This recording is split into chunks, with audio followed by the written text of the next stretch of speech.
India has shut more than half the tourist spots in Kashmir, tightening security after last week's attack in Pahalgam that killed 26 tourists.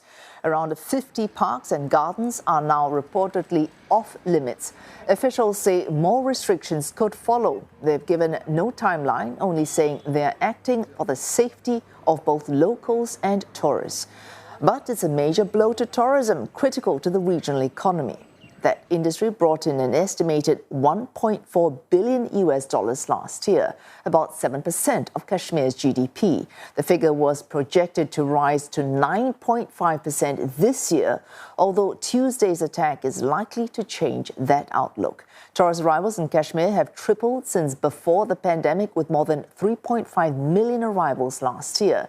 But the attack at Pahalgam triggering a tourist exodus, hotels reporting mass cancellations, and streets once buzzing with visitors have fallen silent.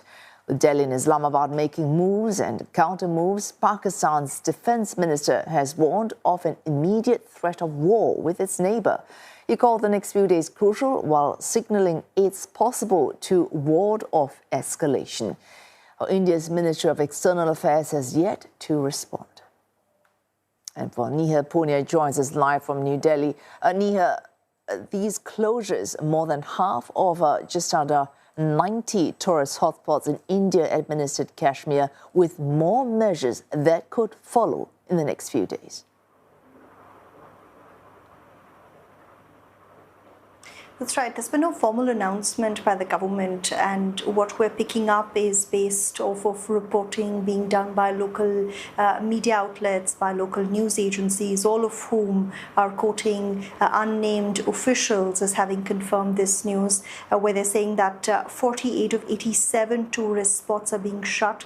No more details are being made available, but we understand many of these are parks, gardens, and resort towns, many of them emerging tourist destinations, as increasingly in the last 5 years more and more domestic tourists traveled to Kashmir, and the region rose in the rankings of popular domestic spots, but these closures, some officials being quoted by these organizations as saying that are being done because tourists have expressed anxiety about security measures on the ground. Others, like India Today, which is a prominent media organization, saying that it has accessed intelligence inputs that suggest militant organizations are actively planning attacks targeting security forces and non-local individuals in the coming days. So some of these reports talking about more attacks that could potentially be planned and executed, particularly in retaliation for the demolition of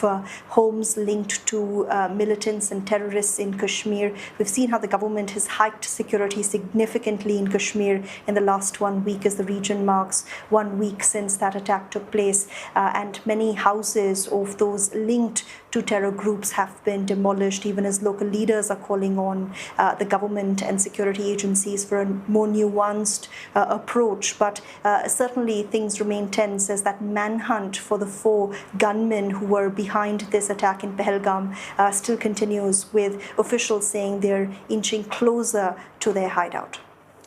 Near this tense atmosphere, we're going to air. India's Minister of External Affairs, at least at the point of going to air, has yet to respond to what Pakistan's defense minister said, and I quote him ad verbatim: "If something has to happen, it will happen in 2 or 3 days. There is an immediate threat." So no response yet from Delhi.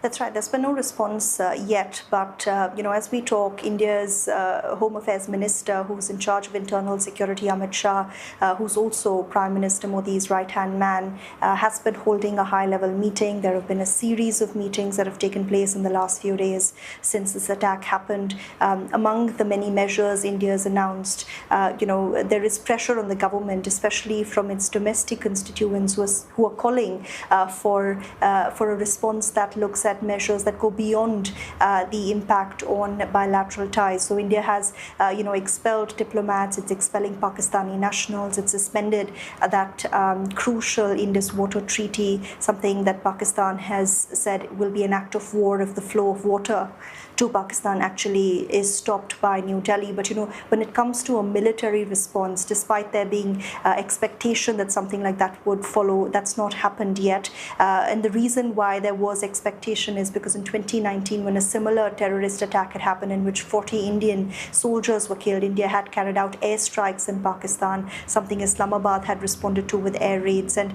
many among Mr. Modi's followers are calling for a repeat of that. But so far, there's no indication from New Delhi that it's looking at military options, despite Mr. Modi saying that they will hunt down the perpetrators of this attack to the very ends of the earth. Neha Poonia there reporting live from New Delhi.